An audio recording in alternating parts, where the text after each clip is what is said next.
Good morning, everybody. Thursday, July 25th, 2024. Another edition of One True Sport Daily. I am Ryan Droste of the Top Rope Nation podcast, here with my guy, Zack Heydorn, Brass Ring Media. Zack, how you doing this morning?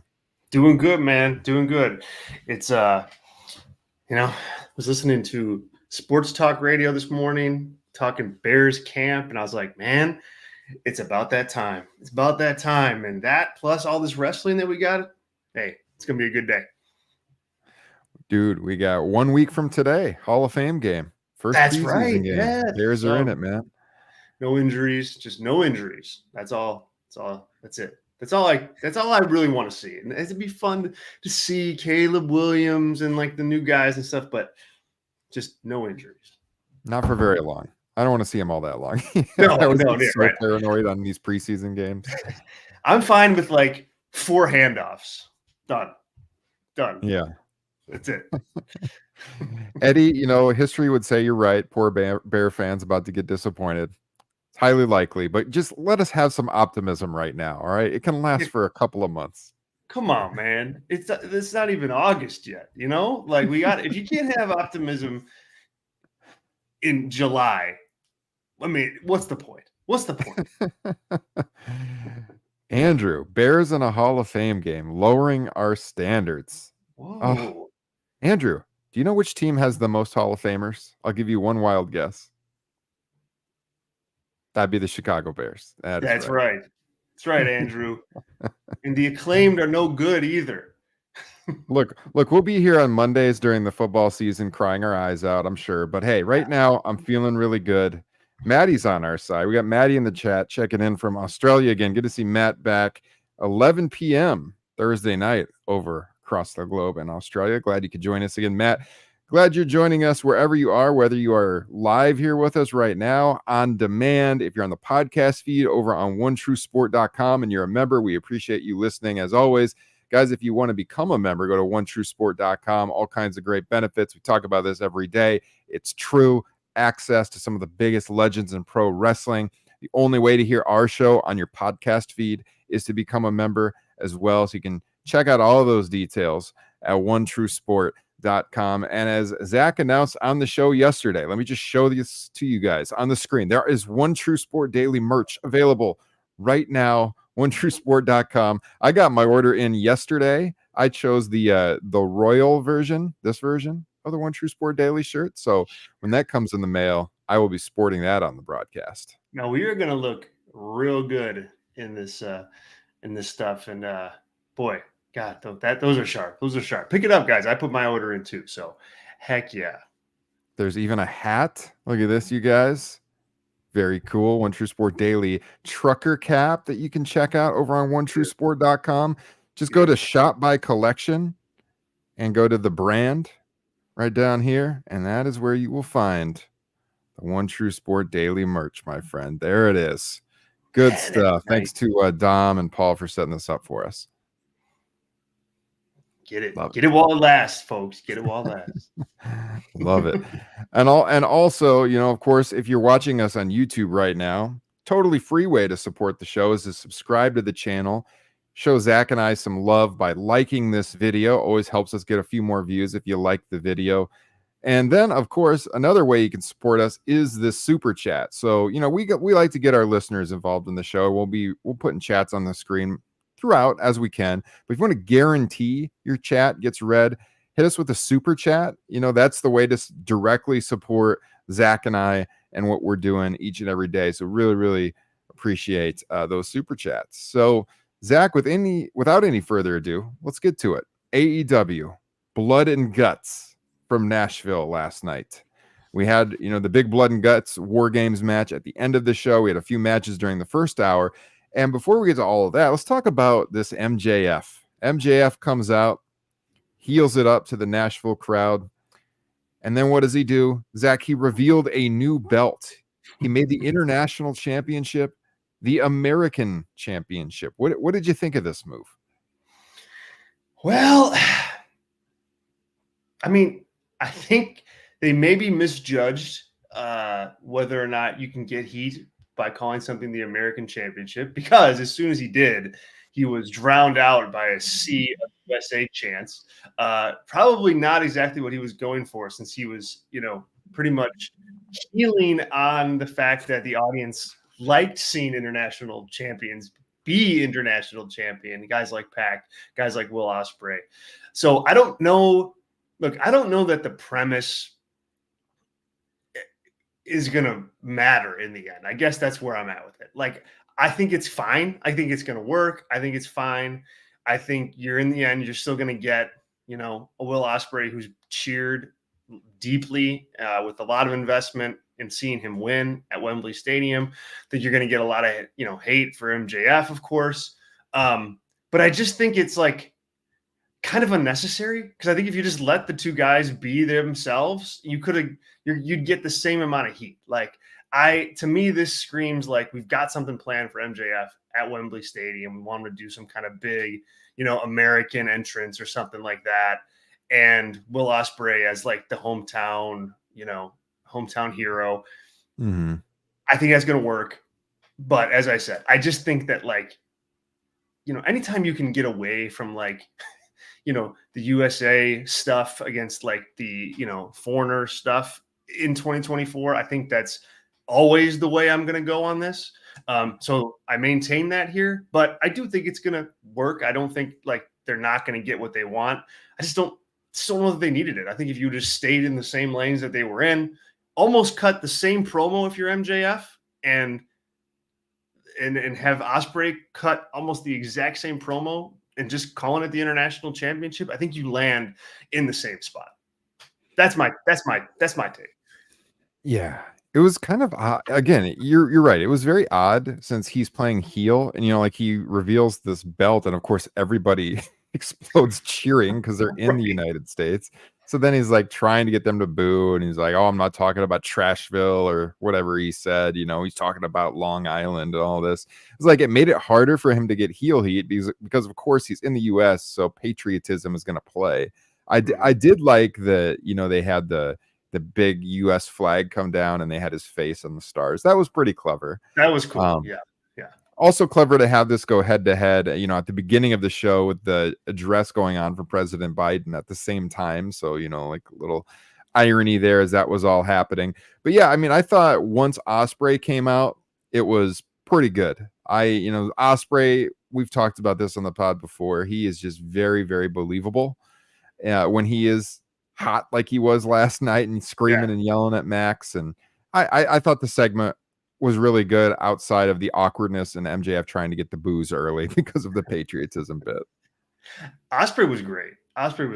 And you're right to call that out. I just like in New Japan, when you saw him cut promos, it was a lot of F-bombs, it was a lot of bruvs and intensity. You saw that there, but that's kind of all it was. It was kind of one note in that way in New Japan. But here it's like, he's like this fighting fiery babyface, but it's not over the top. It doesn't seem like a put on. It's not like, a rah John Cena type like babyface promo. It's really authentic. And like the more that I watch him cut promos like that, it's like you just think to yourself, man, he can work against anybody in that company and be just fine, like holding up on the microphone if you need a promo like this, if you need like some kind of sympathy promo, if you need like that go home, put butts in seats, babyface promo, he can, I just seeing him the last, 6 months, it's like, man, there's no reason to think he can't deliver on all of those levels for you. And so he was really good. He was really good last night. Are you like that they're going to the rematch so fast? I do. I think that is the match for All In. I think as we were kind of surprised they booked this so quickly, because we originally saw it as being an All In match, but then like we talked about here last week, because of the way they went, we were like, yeah, they're for sure going to All In with this match. I mean, I think it's one of the top matches the promotion can do, honestly. So to do it at a stadium show like that, I think is good. Now, I want to make a point here that Carl had in the chat related to that. Carl said, I agree with Zach, didn't feel needed. And also as a Brit, we don't really hate America. So I don't see that increasing his booze unless he does a Hogan from last week. We know what that's talking about. Let's hope he doesn't do that. I mean, come on. Nobody wants to see that again.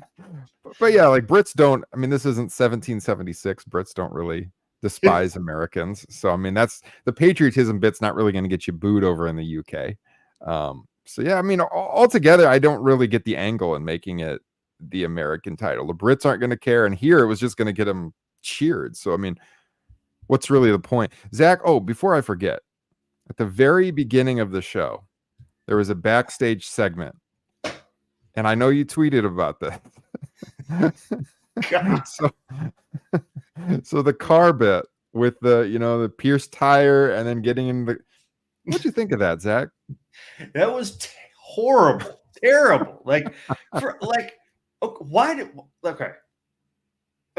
After it happened, I was like, wow, that's really bad, but maybe like they'll make it matter or something like that. And instead, Will Ospreay just walked to the ring and did his entrance, and that was it. It had absolutely no impact on the important segment, the show, the rivalry with MJF and Will Ospreay. MJF didn't even mention the fact that he tried to get Ospreay to not go to the arena by piercing his tires.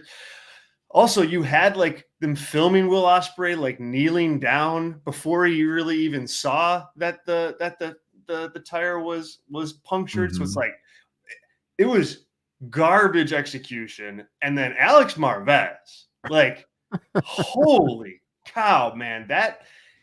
Look, someone's got to tell Tony Khan hey, if you want to have Alex Marvez run around backstage and try to get scoops, whatever. But after hearing him yell in the car after that was no, so bad.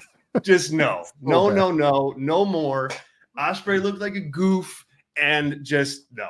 Sorry, bad. You guys have to see this. It was so funny. The little scream he let out as the car took off. He's like, yeah.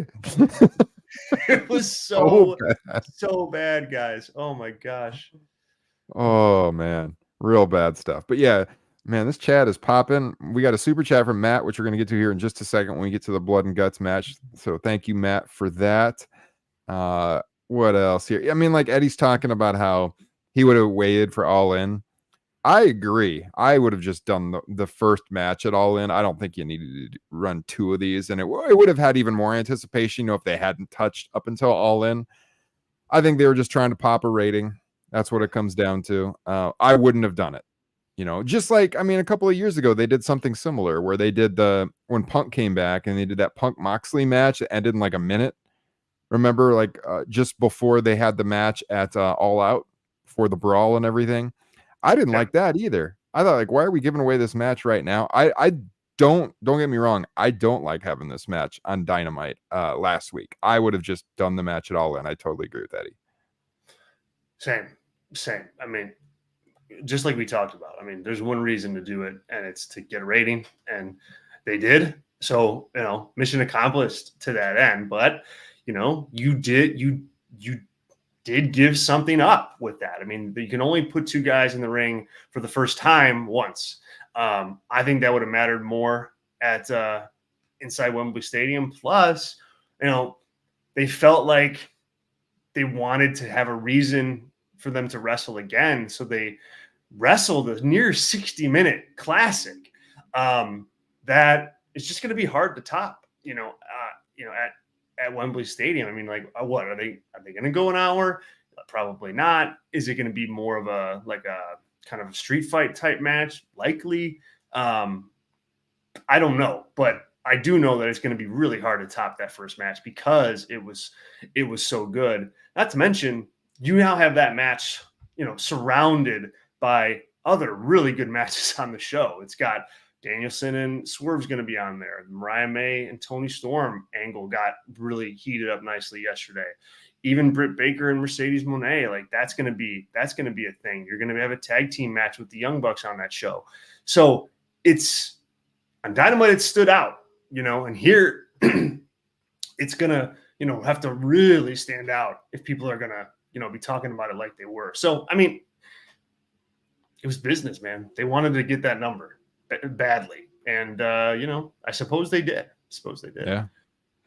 Got Josh and Phil checking in the chat. Good to see you guys. Let's talk about Blood and Guts, Zach, before we go any further, because that's what everyone was talking about right away. Guys, you got a comment on Blood and Guts you want to share? Get those super chats in. We'll start with Matt here.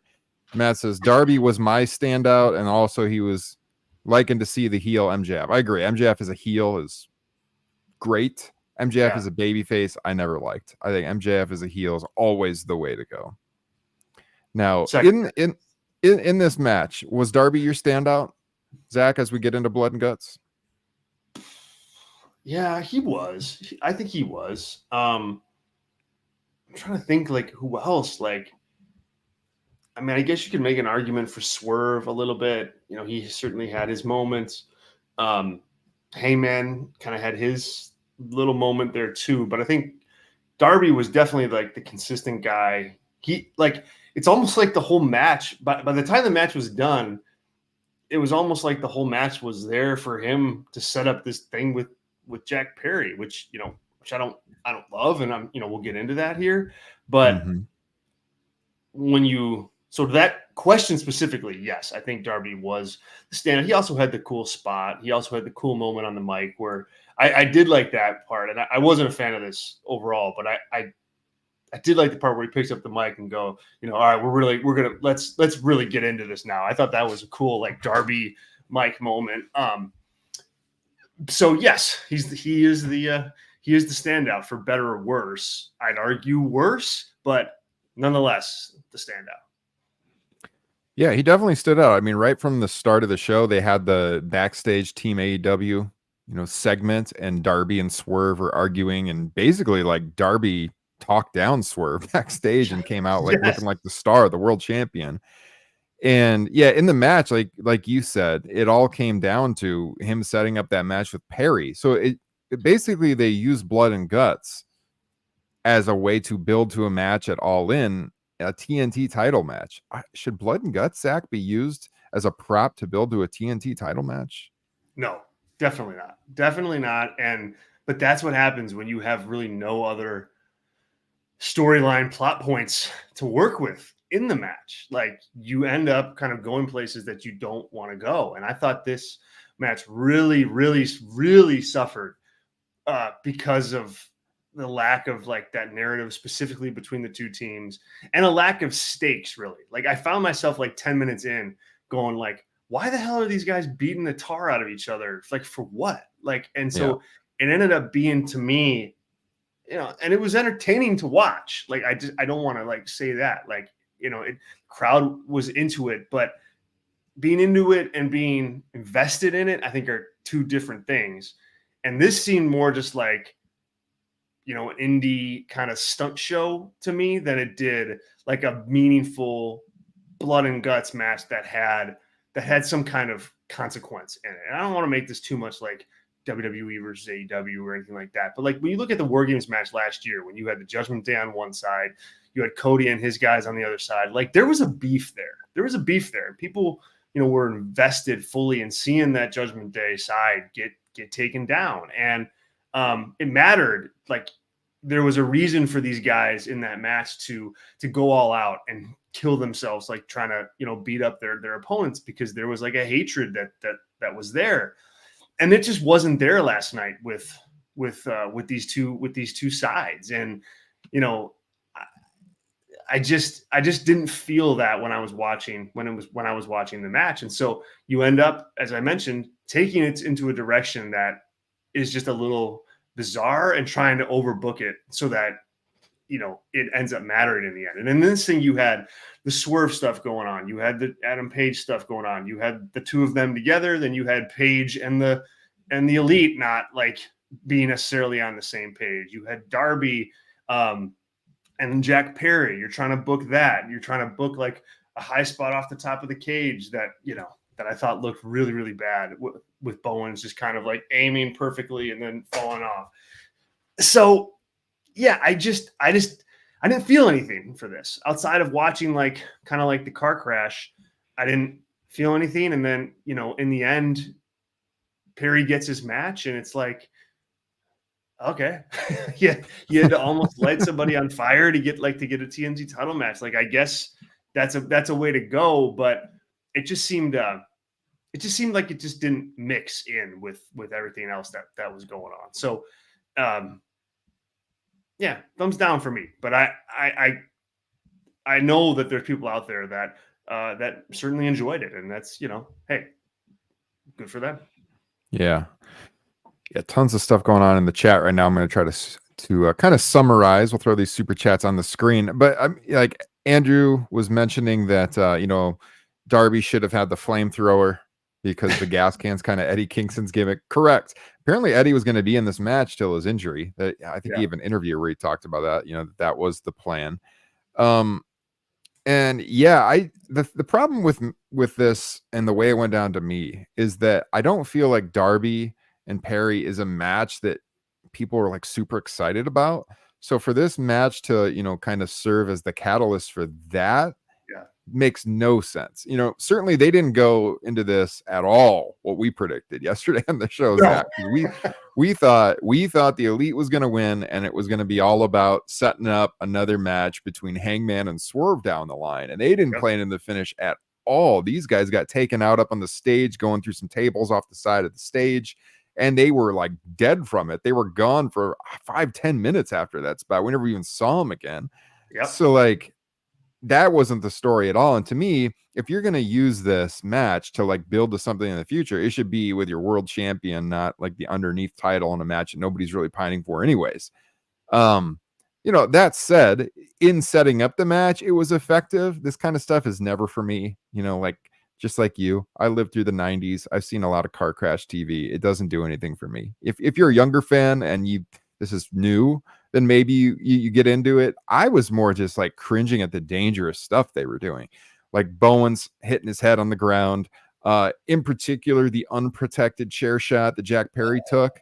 I'm like, what are we doing here? It's 2024. We know about headed. I know it's a gimmick chair and everything, but they use gimmick chairs in WWE and they still don't do that shit. So like, what are we doing? Why? There's no purpose for that. That was crazy. And also like,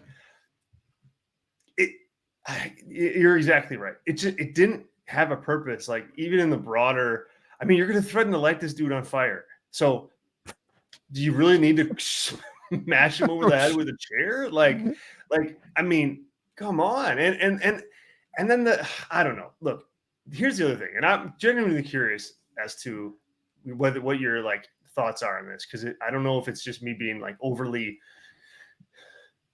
sensitive, I guess is not really the word I want to use, but I guess it's the best one, at least in my head right now. But like, I know Darby is like this crazy maniac guy, and people like that about him. I didn't have any interest in seeing Darby Allin light somebody on fire in the middle of the ring. Like, I'm just like, okay, yeah.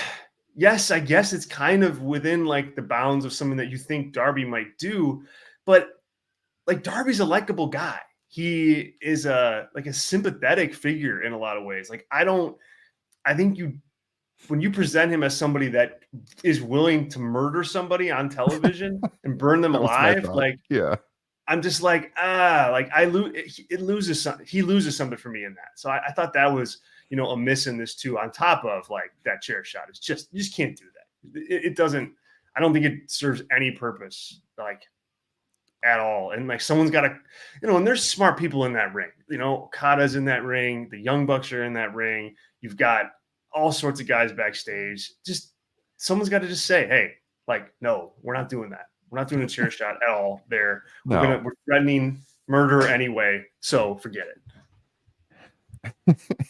Think about what you just said, Zach. We're not going to murder somebody on TV. I mean, for God's sakes, I can suspend disbelief. But like, when you're saying you're going to light this guy on fire as he's handcuffed to the ring, like, it's one thing when you're going to light a guy on fire, or like light, the table on fire, because people can move around and roll around. Like, do I really believe this handcuffed guy is going to get lit on fire, commit murder on live TBS on television? I mean, come on. Well, and then it's like, well, then if it's like, Darby, if you do that, man, you're for sure not getting your title shot. So like, you're going to be fired, man. What are you thinking? Right. you're out. Yeah. So yeah, I mean, and it's just like, I think that's part of like this car crash style of a match that I just don't like, because in the same match, in the same exact match, Hangman is on the outside of the ring, like handcuffed, swerved to the fence, and you know the Young Bucks tell him, "Hey, if you don't get in the ring, you're gonna get fired," and like that just stops Hangman. Like, oh boy, well, I better not do this anymore because I'm gonna get fired. Yeah. And then meanwhile, like later in the match in the ring, it's like a whole other end of that spectrum, and so there's just not a lot of consistency there, and it's like impossible to do. You can't and so it just, that's what happens though when you cram too much stuff into one thing and you don't have like a storyline arc to come back to.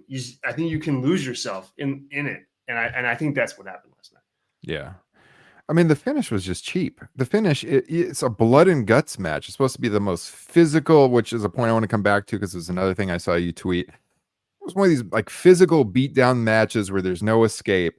And the finish of the match where they have to give up is Matt Jackson agreeing to a TNT title match so that the guy doesn't get lit on fire. Like, that is so cheap. I mean, that is... Matt just mentioned Vince Russo. I mean, that's like Vince Russo level booking. I did not like this at all. And I'm generally a pretty big fan of AEW, but I didn't like the finish at all. The match just wasn't for me. I love the old War Games matches, Zach. I love, just everyone trapped in the ring, huge brawl. Yes, people bleeding because they have nowhere to go and it's just a fist fight.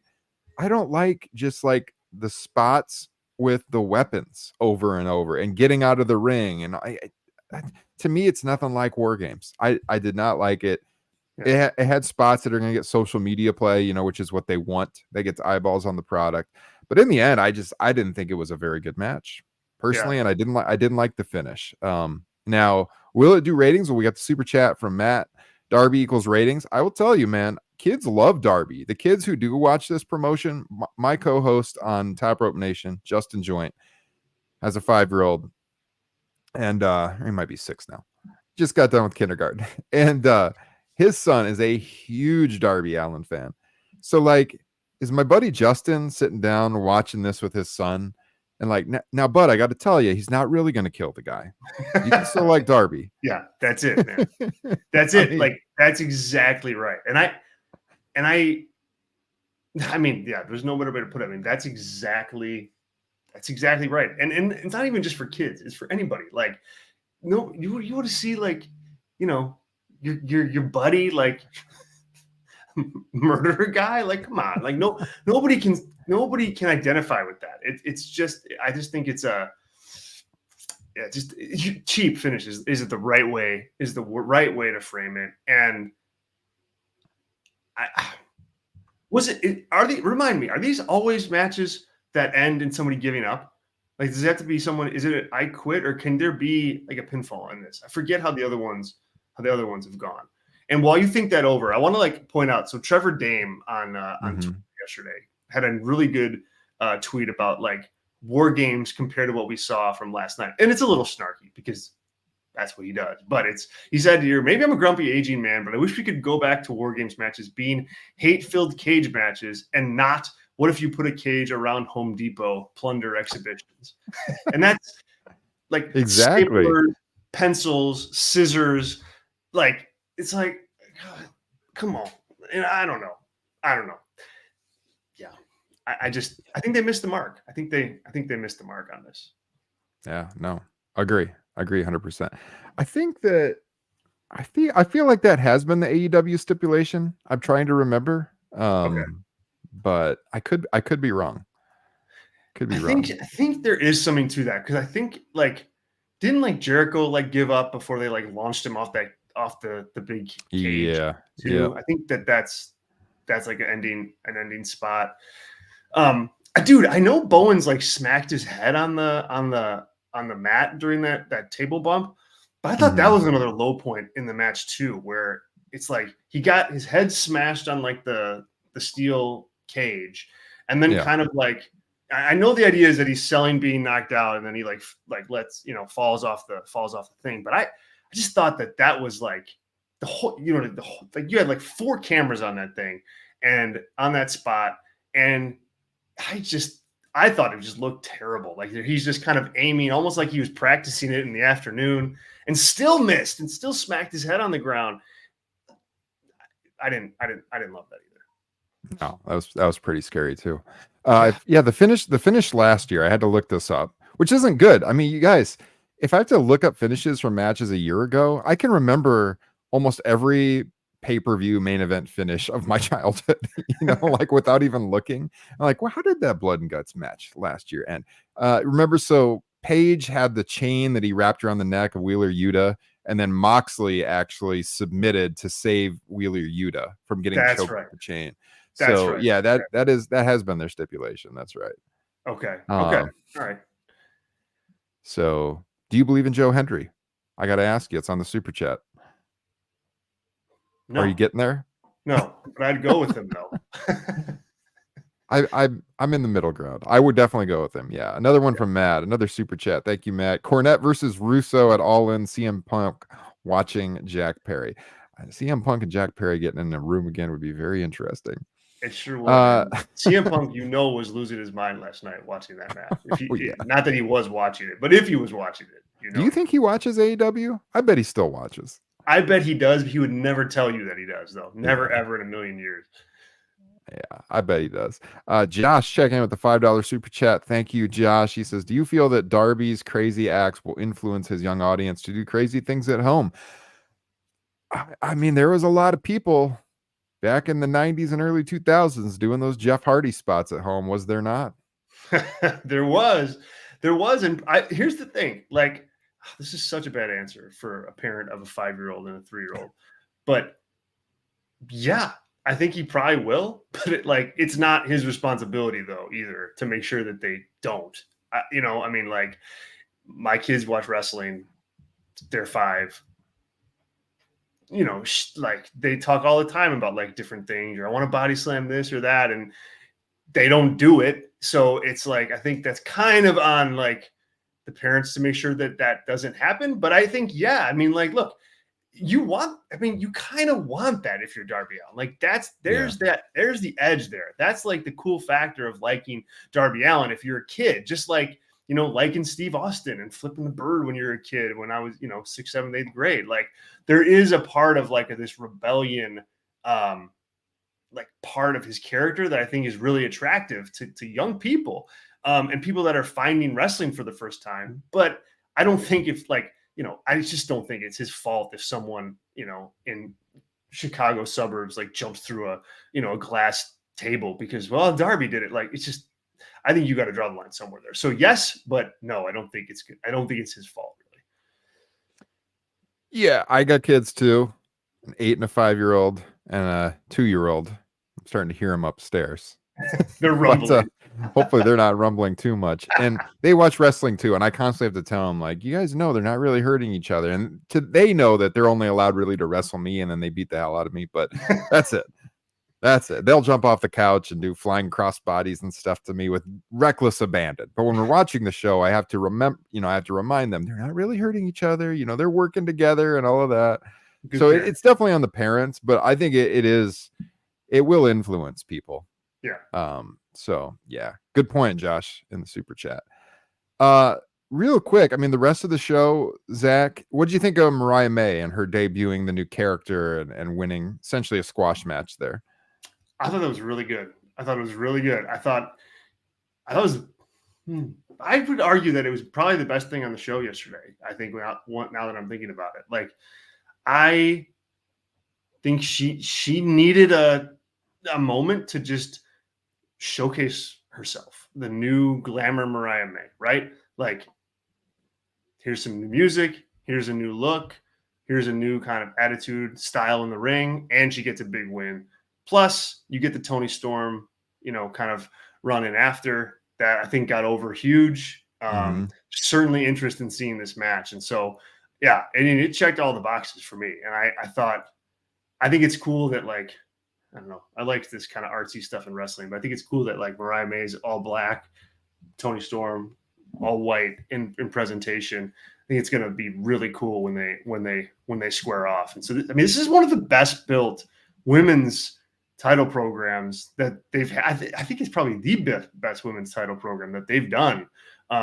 They got a long way to go. You know, it's quite a while from now until All In. So I'm really curious as to like what other kind of chapters we get here. But yeah, yesterday gets a thumbs up for me. Zach, you like artistry in pro wrestling? You kidding me? A little bit. I would never guess from the author of Stunning, the wrestling artistry of Steve Austin. Look at that. Pick it up, by the way. You can pick up the book now on Amazon. Yeah, I liked the presentation of her and how she went about the match. I thought the theme music was not great. I hope they tweaked that a little bit. It's okay, but like what did you think? Like just not good or not like effective? Almost like a little too quiet. I have to hear it again, but it kind of had like a weird noise to it. Kind of, not like a screeching noise, but there was something weird about it. I got to go back and listen to it. But I remember in the moment I was like, is that part of the song? Or it's just kind of hard to hear. Wasn't a huge fan of the theme song. I like the new look, like the ring gear, like the way that she worked the match. And the brawl was awesome with Tony coming out, you know, disguised and everything. Crowd was super into that. So yeah, I mean, this probably, to me, because I wasn't a huge fan of the War Games, probably was the highlight of the night. Now, I will say that Suzuki and Jericho had a pretty good match. Wasn't one I was particularly looking forward to, but they had a pretty good match. That was surprising. Yeah, I think, I wasn't expecting that match to be much, and they did. And like, I think it benefited from going on early. And, you know, yeah.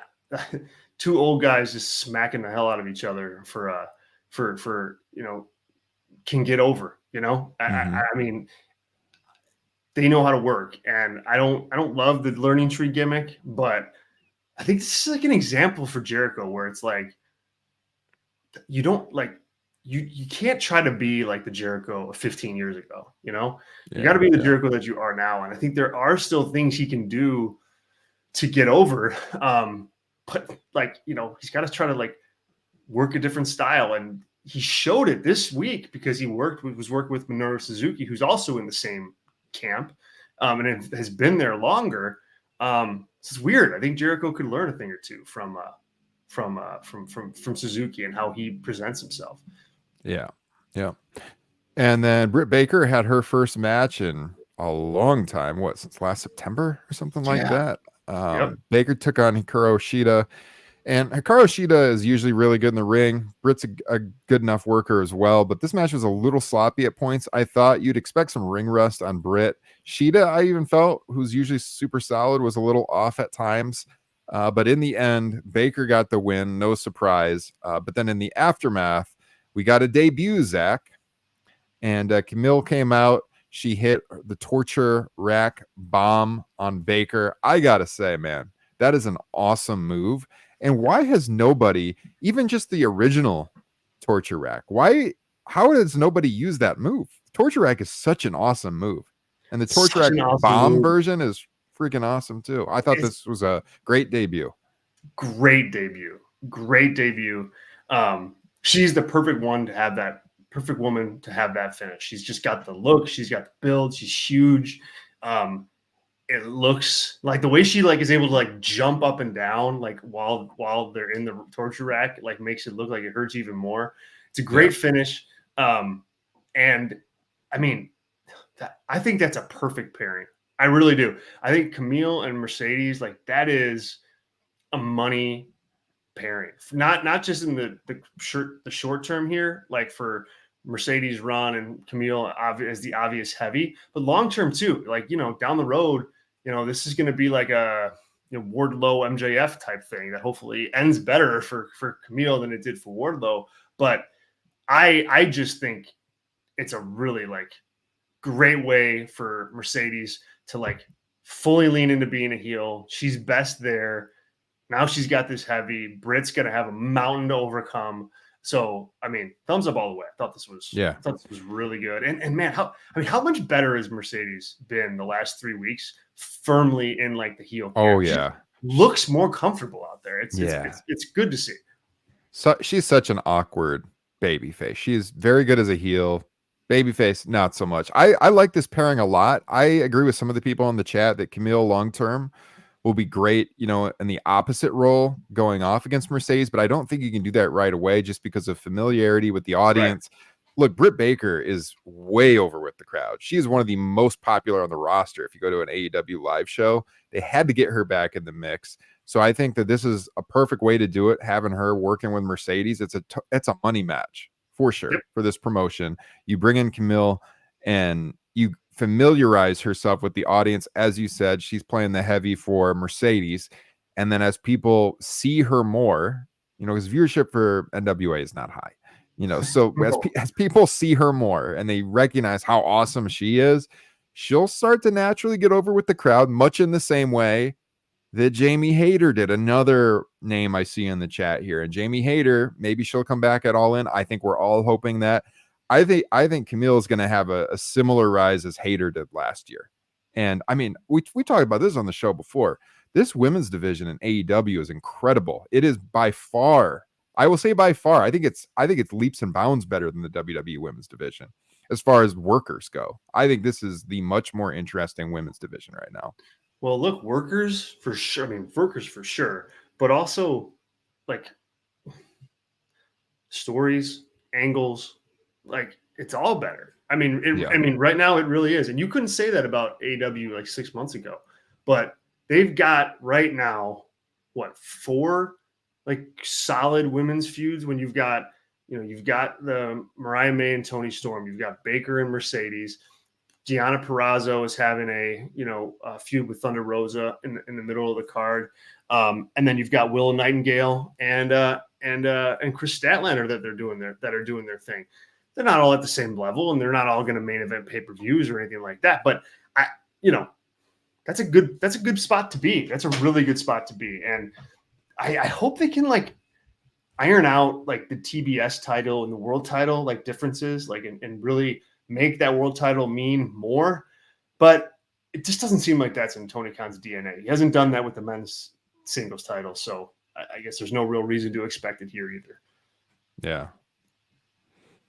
I disagree with some of these people in the chat. I don't know how you can look at the two and not think that AEW's women's division is much better right now. It is just, it's far better. I'm sorry. I mean, look, Liv Morgan, she's not a good worker. She's not.